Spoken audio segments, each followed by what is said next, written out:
Reynolds with the Student Achievement Institute. This video is part of the Guiding All Kids video series, and this video is focused on helping steering team members prepare for their 5th council meeting on root causes. So just a few updates that we shared during our live workshops. We're using a new submission status just called question. So if there's a question that we want to ask, instead of saying needs revision from this point forward, we'll just say question, and then when you open that up in the online system and see the comments, our question for you will be in the comments. So rather than assign a status, if we have a question, we're just going to give you a new status called question.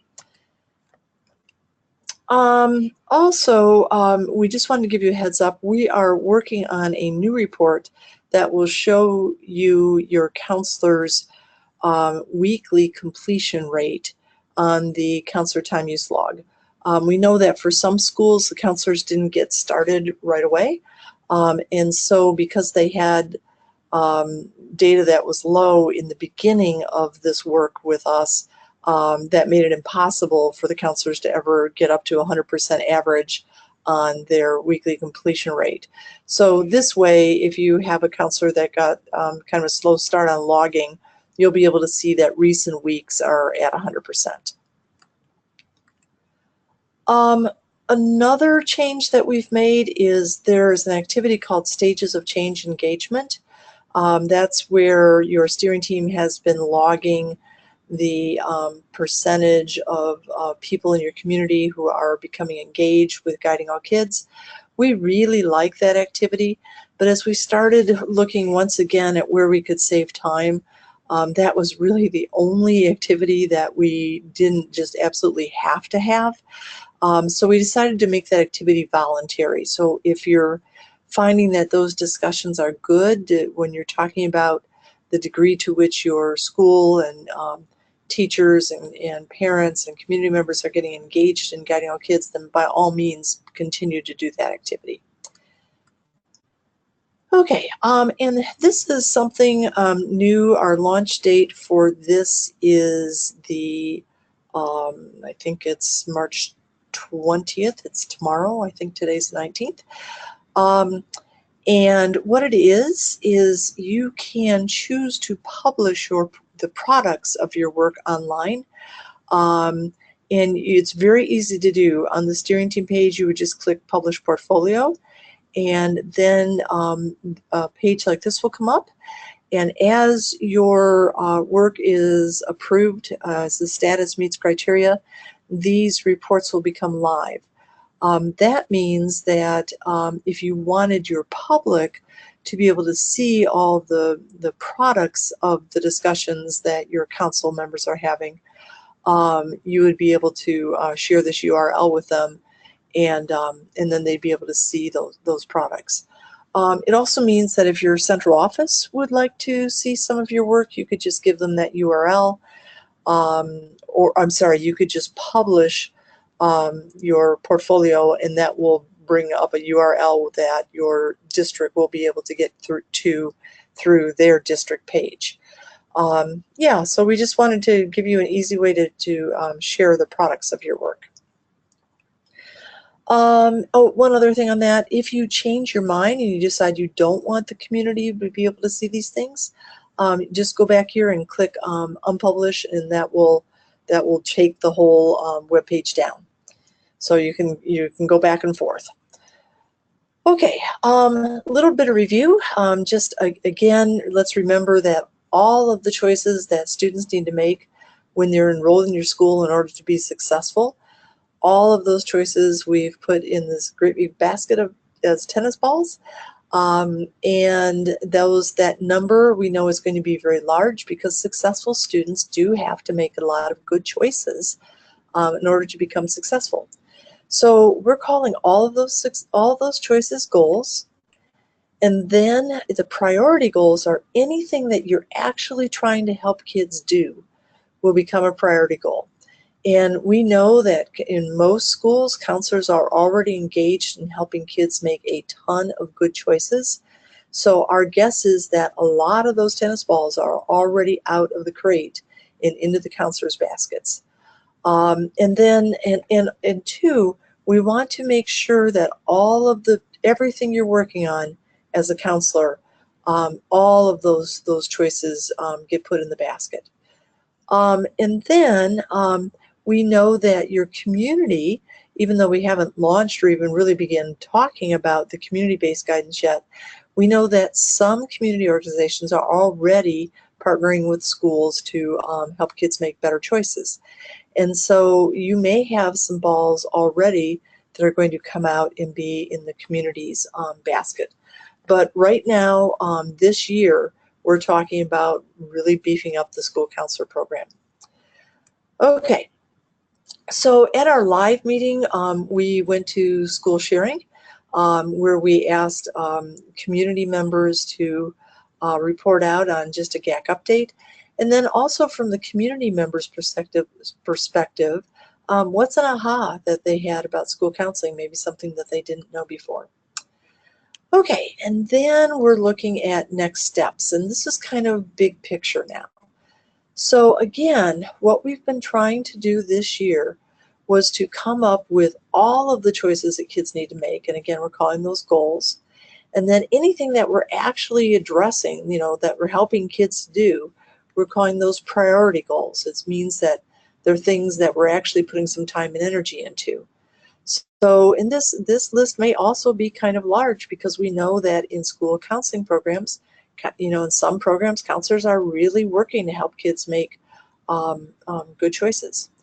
So then the next thing we want to do is we want to say, okay, of these things that we're already working on or already plan to work on, what are the couple, 1, 2, maybe 5, that we're really going to hammer next year?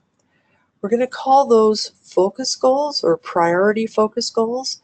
And what we're doing is we're acknowledging that the counselors are working on a whole lot of stuff, but then we're going to fine tune and really hammer just a small number of priority goals that will really impact in a big way next year.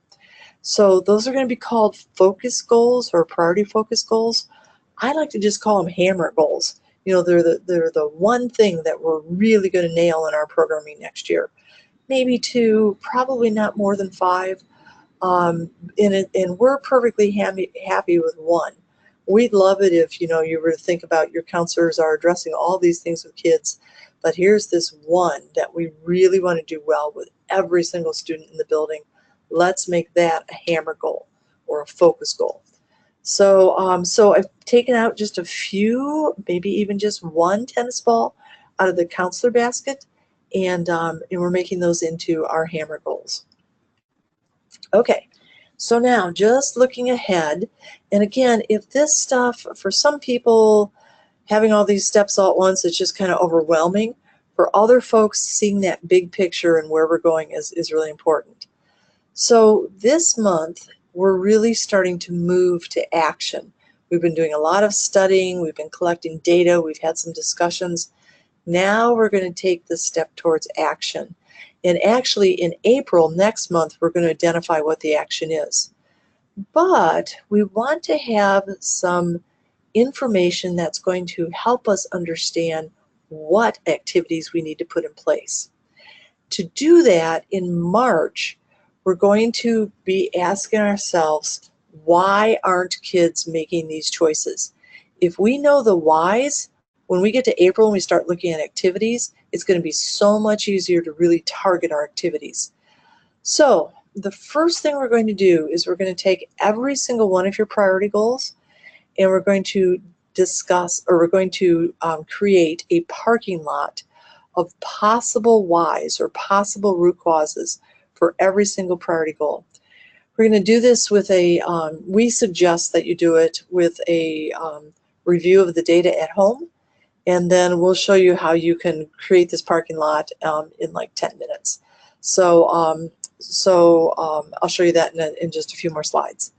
Then we're going to say, okay, out of all of our priority goals, which are the ones that we really want to hammer? This could be 1, it could be 2. And again, we're going to give you a very quick way to determine this. We think this activity can happen in just 5-10 minutes. So then we would suggest in your next council meeting that once you know what the focus goals are, the hammer goals, that you really spend time digging into the data. So we'll go back to the parking lot.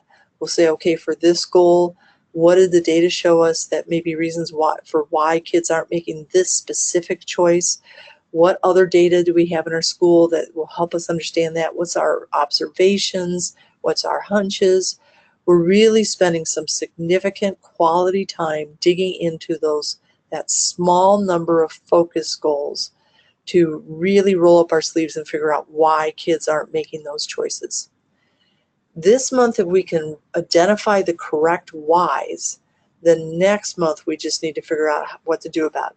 So next month in April, we will be on totally on activities. And we're going to be saying, okay, what are the best activities to help kids make these choices? We'll kind of have some guidance because we'll know the whys. And then knowing the whys, we can really fine tune and target our activities. So, and then the other thing we're going to do next month is that we said last month, we started identifying what knowledge kids needed to have in order to make your priority goals, in order to make those choices.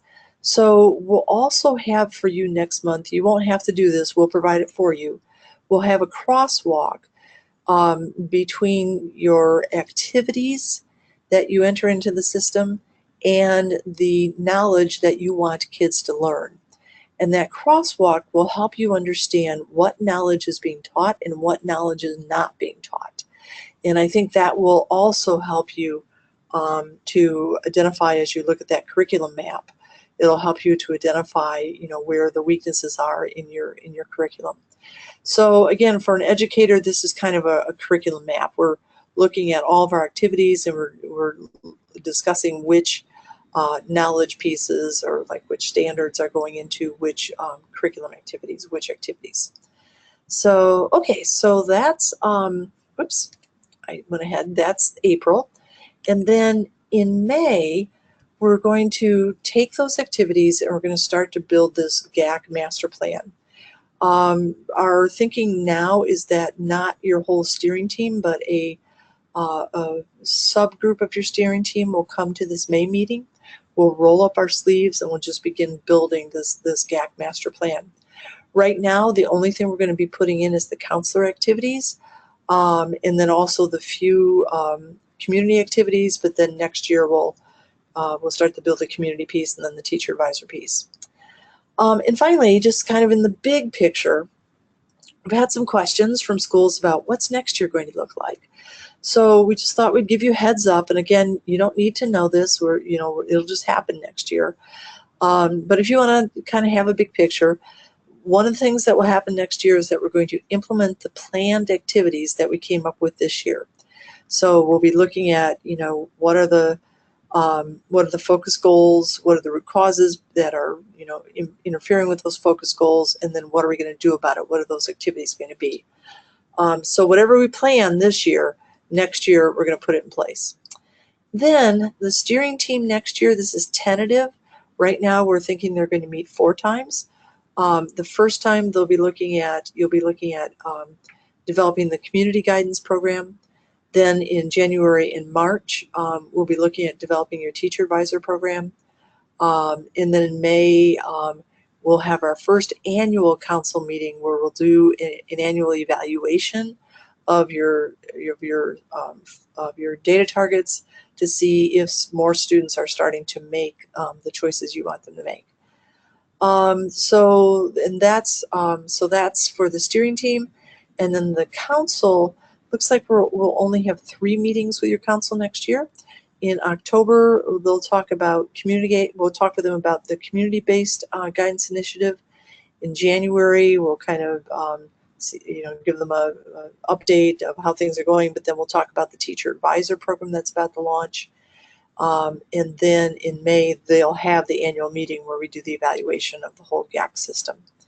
So, okay, so that's just kind of looking forward.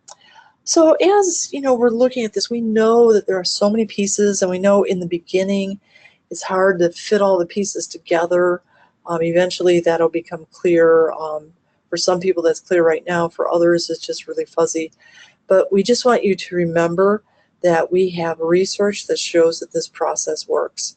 So the Indiana Chamber of Commerce Foundation that did a broad study of school counseling initiatives in Indiana and across the country said that this work that we're doing, that you're doing right now, is one of the brightest spots on the school counseling landscape, and that there becomes a consistent and comprehensive process for organizing your school counseling programs.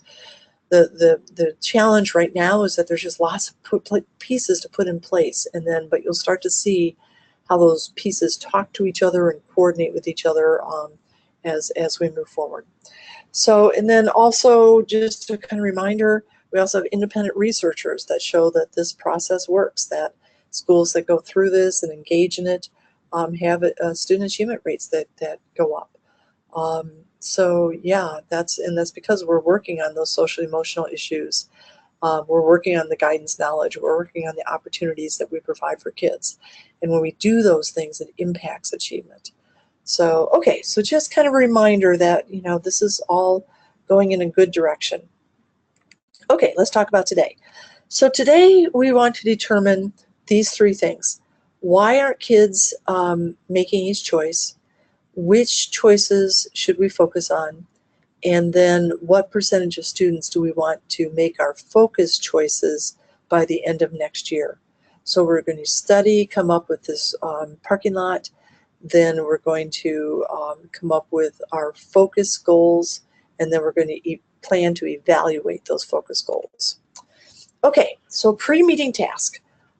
This would be that first evaluation, and out of this will come the focus parking lot. I'm sorry, the root cause parking lot. Okay, so pre-meeting task is to send an email to your council members. The email is generated out of the online system. You just push a button. The computer will take your priority goals, drop them into the email, and then it will ask your council members to study the data, to look for information that would lead to them thinking that there's a root cause for one of your priority goals. And then when they find that root cause, they're going to write it down on a sticky note that looks like this. So the first thing that they would write is actually, we just numbered all of your priority goals, so they really just have to write number 5. They don't need to write that out. So number 5, what report did it come off of? Did that data come off of? And then what was the data? And then their initials. So they're going to look through all of the data that we have available. There will be a link in the email to get to that data. And then they'll just start looking for the whys. Why aren't kids making these choices? And when they find them, they're going to say, oh, here's the reason why kids aren't making this priority goal. And then they'll write it down in all their sticky notes they'll bring with them to your next meeting. Okay, so yeah, so step 3 is to bring the sticky notes with them. This is why we passed out a little pack of sticky notes at your last meeting. Okay, down at the bottom of the email, here are the reports that are available to your council members.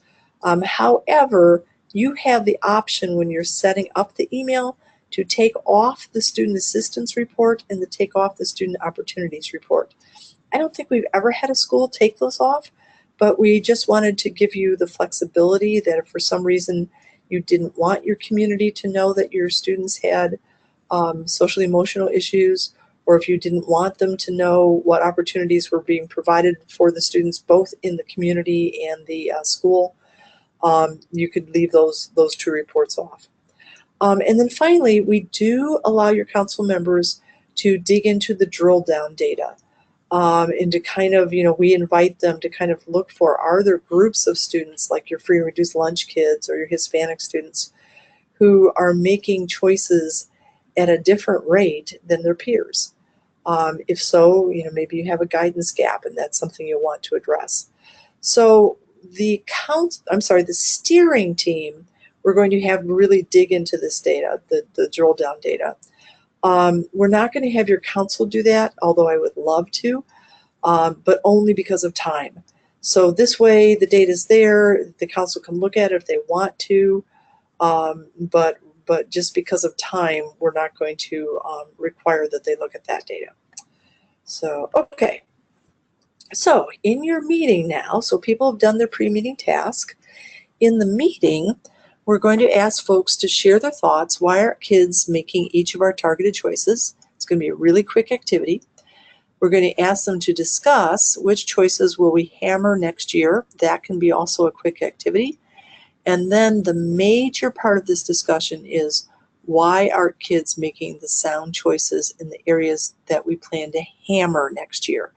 So in that one goal that you're going to hammer, or the 2 or 3 goals that you're going to hammer, why aren't kids making those choices? We would love for you to spend, an hour and 15 minutes really talking about just those, 2 or 3 student choices that you really want kids to make, and really have an in-depth discussion, a good discussion about why kids aren't making those choices, and come up with your priority goals for those focus areas. Okay, so here's how it'll work. In the meeting, these are the tools that we're providing. Of course, it's your choice if you want to use our process or something different. So in the online system, you'll be able to print a poster that looks like this.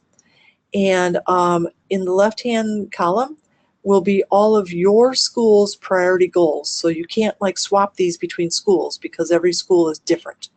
So you'll print this out. Everybody has come to your meeting with their sticky notes, and you'll just ask them to put their sticky notes on the poster. So I did this so that if you blow the poster up to a 36 by 48 poster, a 3-inch by 3-inch sticky note will fit in here. So your people are just coming up to the poster. They've got a sticky note that says number 1. They're going to put it in the number 1 row. They've got another sticky note that says number 4. That would go in the number 4 row. And they're just getting up all of the possible root causes that they found when they did their data study. So at the end of this, you have a possible root cause parking lot. It's a parking lot that we'll be using for the next 3 years, and possibly farther. That every time we're looking at the potential of doing another priority goal, we'll come back to this parking lot and we'll say, okay, when we did that data study, what did we think was getting in the way? What were the lessons in the data? So after you have this parking lot, you want to preserve it, either laminate it. I would just take a picture of it so that you can go back and look at, 2 years from now, you'll be able to go back and say, okay, when we did that data study, what did we find? So, okay, so that should be really, really fast. It's just a matter of getting those sticky notes up there. Okay, so then we want to say, okay, of all of those priority goals, which are the ones that we really, really want to hammer? And when we say hammer, what we mean is this. You'll conduct an in-depth force field analysis for that focus goal or that hammer goal. You're going to establish data targets for the hammer goals. And we're really going to study what activities do we need to put in place.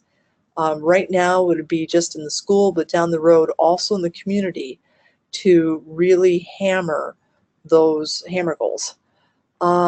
So to help you identify the hammer goals or the focus goals, you can print from the system an Instagraph that looks like this. And again, remember you can't like share these between schools because every school is different. We've taken your priority goals and we've put that on the Instagraph. And then you can just have folks do the Instagraph, and whichever one comes up on top is number 1. You could say, okay, do we all agree that almost always turning in homework on time, that's going to be a hammer goal? And let's say everybody says yes, so now you've got a hammer goal. Then the next question would be, are we going to have enough time to do another one? Or do we want to spend all of our time on just this one? And folks might say, yeah, we could do that, but we might be able to do our next one also. So you're really looking at your capacity here to really hammer. We should be able to see a big change in the data from right now in your baseline data to the end of next school year. So you're really doing significant activities to drive those hammer goals. So you don't want too many. You don't want to spread yourself too thin. You want just a few. And from our perspective, having just one is fine. Okay, so that's a quick activity to identify the hammer goals or the focus goals. And then we'll do a root cause analysis for each of the focus goals. And this is actually let me back up, in the workshops that we're doing with the steering teams, we actually are doing these activities with the steering team members. So we'll have the steering team members create the sticky notes and pretend that, and do part of the work of that initial root cause analysis and building the parking lot. Then we'll ask the steering team in our workshop to identify one focus goal that if it was just up to them, they would identify as a hammer goal. And then we're going to have in our workshop with the steering teams, we're going to have the steering teams really dig into their root cause data. So they'll be looking at their guidance report and their opportunities report and their student assistance report. And they're going to be saying, for that one hammer goal, what are we finding in the data that would indicate to us why kids aren't making those choices? And they would just, kind of dig in and do that. Okay. So so that's kind of, we'll go through that within the steering team meetings when we're meeting face-to-face with the steering teams. Our plan is to give the steering teams really a good chunk of time.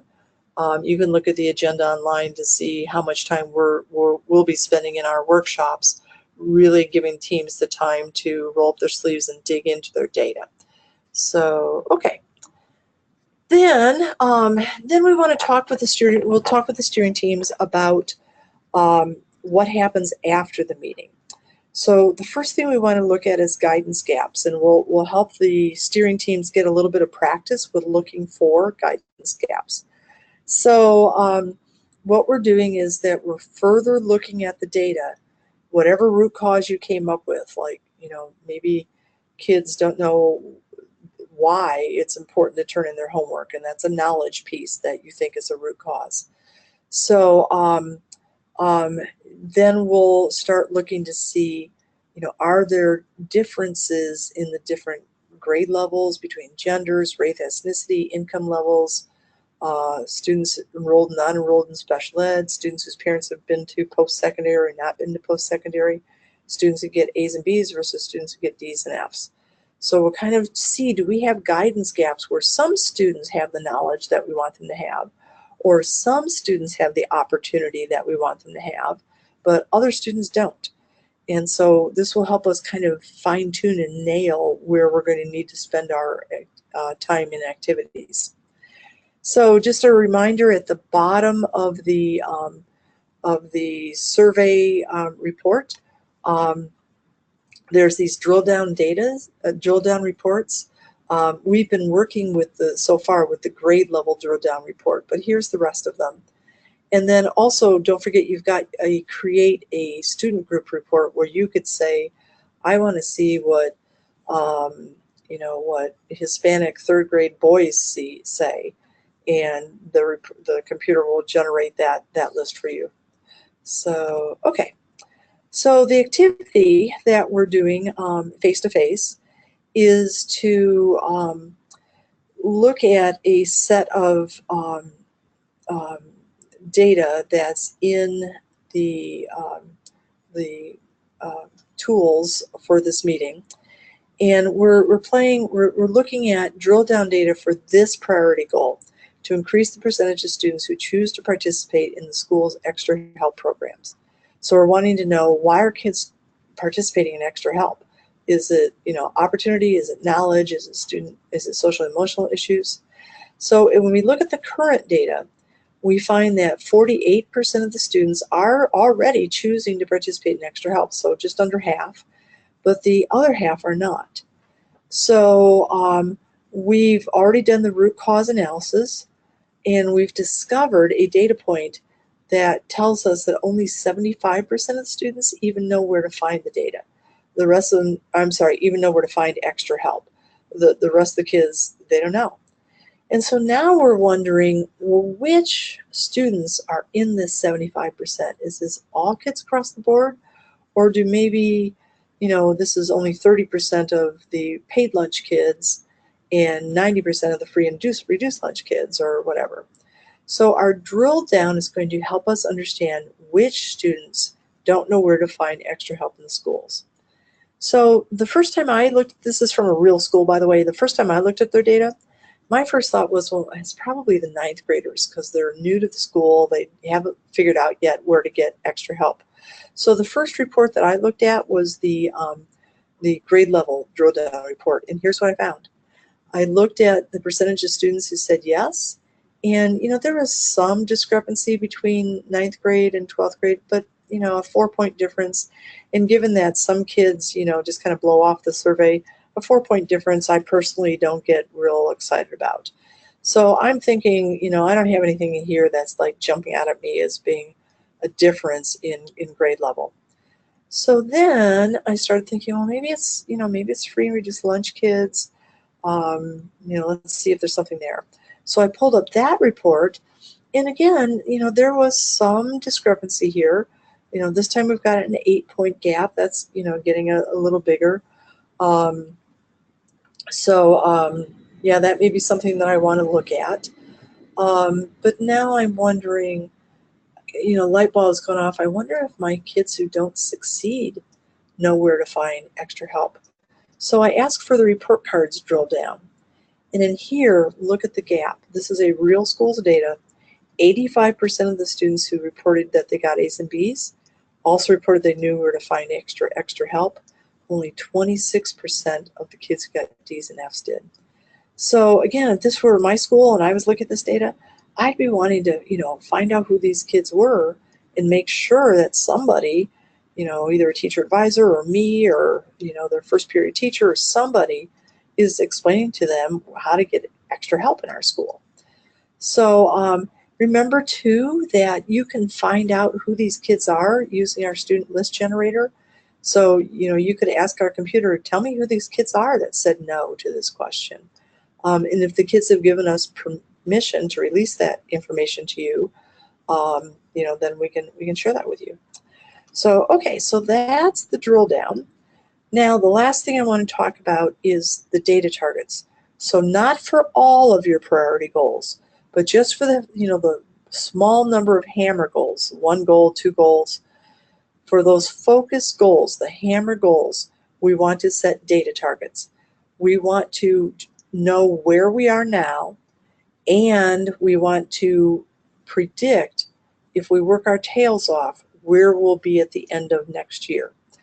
Okay, so here's how that works. First of all, we're looking at data targets, again, just for the focus priority goals. The data target should reflect a student choice, not what kids know, not what opportunities they have, but what they choose to do with that knowledge and those opportunities. So the data target should reflect a student choice. If you want to check that out, just start with the prompt, or the percentage of students who, and then does the rest of your statement make sense with that prompt? We want your data to be something that we can actually count. We can obtain it. So it would come from student records or a survey, like our survey, from observations, or for some other way you have of determining the percentage of students who are making this choice. And then finally, when we get to targets, we want that target to be reasonable, reachable, but not so challenging that you can't reach it. So I kind of said that backwards. We want that target to be challenging but reachable if you work really hard. So, okay. So here's how that will work. When you go into our system to enter a data target, your focus priority goals will be listed. And if there is associated survey data with it, that will also pop up. So you can see here the tab says current data from the student survey. And we know that in this school, this is actual data, so it's baseline data. 28% of the kids said they had a written plan. 19% of the kids said they participated in job shadowing. And this is of the seniors. We always tell you what the student group is. So we're looking at in each time what percentage. Now, let's say that you saw this data and you're thinking, this is a self-report. I don't really like this data point. I don't want to count my percentage of kids having their written future plan using the survey. So if that's the case, you just click on the select data source. Oops, I'm getting ahead of myself. Let me go back. You just click on the select data source, and when you do that, it will give you a text box that will allow you to type in what you are going to count. So if I go back, when I clicked on add a data source, or what data source I was going to use, oops, let me back here. So when I clicked on select data source, I had a choice of it'll give me a choice of using just survey data, or using just other data, or using both survey and other data. And depending on what kinds of data you decide to make, it'll pop that data chart into different tabs up here at the top. So if I say I want to use more than one kind of data, it's going to leave the survey data up here, but then it will give you an opportunity to type in some other thing that you're going to count. If you say that you just want to count something else and not more than one thing, it'll take the survey data off, and it will just have the text box. Okay. Then one thing I skipped over, my apology, is that when you have your baseline data in, then what we need to do is put a target data in, and again, just for your focus goals. So you're going to click the target. You're going to, there'll be boxes that come up. You're going to type in what the target is, a month, or a week, or whenever you're going to collect the follow-up data, and then the year. This one for your high school course plan, or a future plan, I might say that next year I'm going to do this with 2 grade levels out of the 4, so this would be 50%. I'm going to collect it in May of 2019. Then I can add another data target. Now maybe the next year I'm going to add another grade level. So now I'm up to 75% when in May and now of 2020. So yeah, so we want all the data targets to be added there. And then, we've got where we're going mapped out. Okay, and that's it. So rubrics, real quickly. On the focus goals, we just want it to be a manageable number. We've already looked at the wording of those focus goals when you turn them in as priority goals. And now we're just, wanting to, for our staff, our team, to kind of weigh in on, have you overextended yourself in the number of focus goals that you picked? Have you underextended yourself? So again, we may send you a question and ask, you've got full-time counselors and there's just this one little thing. How's that, how does that work? And then just answer the question and we're fine. Okay, so focus goals. On root causes, we want one or more root causes exist for each of the focus or hammer goals. So for each hammer goal that we're really trying to drive, we want to make sure that there's one, or at least one, root cause associated with that hammer goal. And then we also want to be, down the road, we'll have a way for you to look at, in terms of the activities you're doing, where you're heavy and where you might be light. So so we want you to, for each activity that you enter, for each root cause that you enter right now, we want you to identify if it's a knowledge issue, or a social personal issue, or an opportunity issue. We've also given you an other here. I don't think any school's ever used it, but there's an other if these 3 options don't fit for you. So again, down the road, I think I said activity down the road, we kind of want to look at, are your root causes more opportunity focused? Are they more about knowledge, or are they more about social personal issues?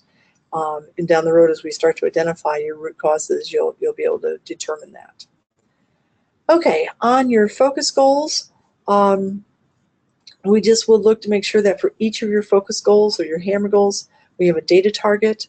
We'll make sure that each focus goal that you're entering in is clearly written, that it represents a student choice, and that the data target is realistic but challenging. So one or more data targets has been identified, and then for each priority goal, and then each of the data targets is written clearly, represents a student choice, and is realistic, but also challenging. Okay, and that's it. So again, when we meet with teams face-to-face, there will be a lot of time to dig into your data. Just kind of keep that in mind. And again, if you have questions, please feel free to contact our team.